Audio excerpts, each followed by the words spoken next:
My name is Jonas Scott, and I'm doing my video over Bleeding Kansas. Bleeding Kansas is an event that took place prior to the Civil War that was fought over the issue of legalization of slavery. And this was kind of like the starting point that kind of led to the Civil War. But prior to the huge outbreak and the huge fight, there was a couple of things that led up to this. Now, at the time, the U.S. was comprised of maybe a few states, and in order to keep the power balance, the North and the South kind of kept things balanced between free states and slave states. And Maine joined as a free state, and Missouri agreed to join as a slave state, which wasn't really an issue at the time, but was what really kind of got the South upset was when it was determined by law who was free states and who was slave states, because the South believed that every state should be able to vote for themselves on whether or not they should keep slaves. And the law that was in place was anything above the Mason-Dixon line was a free state and everything below it was a slave state. So the South didn't really like that. They'd rather vote on the issue, and that didn't happen. So the Missouri Compromise stayed in place for about since 1820 up until the 1850s.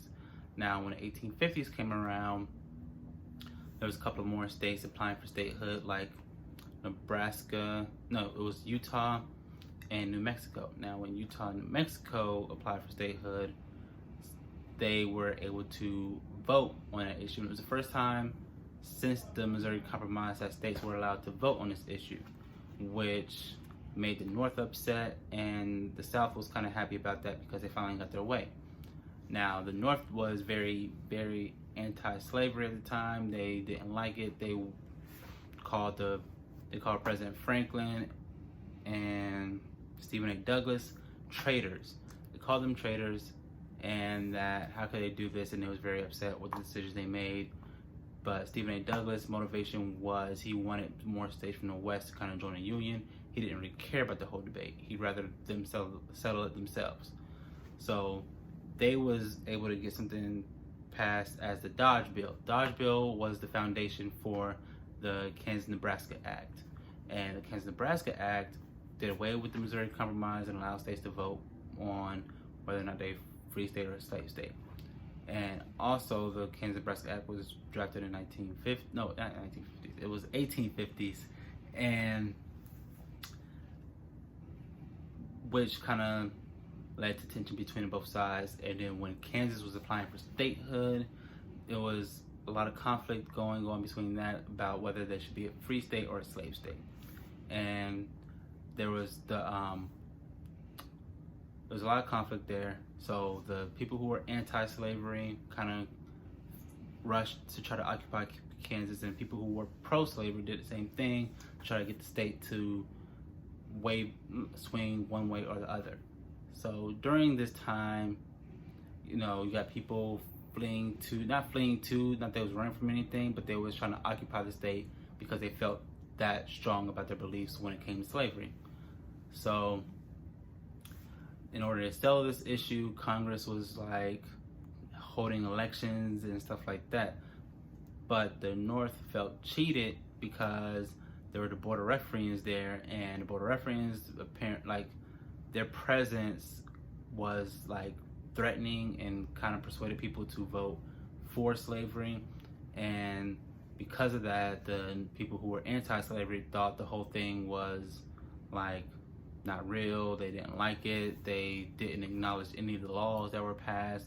They felt so strongly against what was happening that they formed their own free state within that group.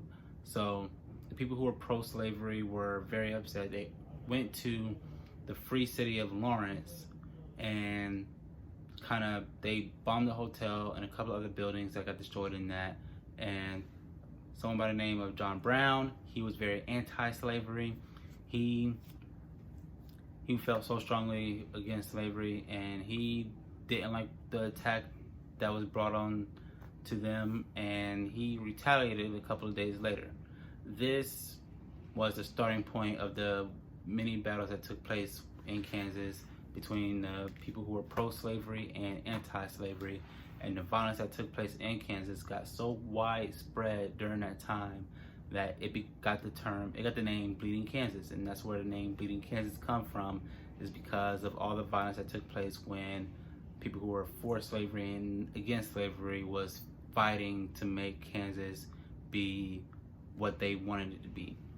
And what slowed down the violence was that the president in charge at the time kind of slowed down their statehood application thing and said that, it's delayed right now. And then the Civil War broke out later, and then in 1861 Kansas got statehood and the North eventually won. And when the people who were for slavery, they lost the war, meaning that Kansas then became a free state. And that is it on Bleeding Kansas.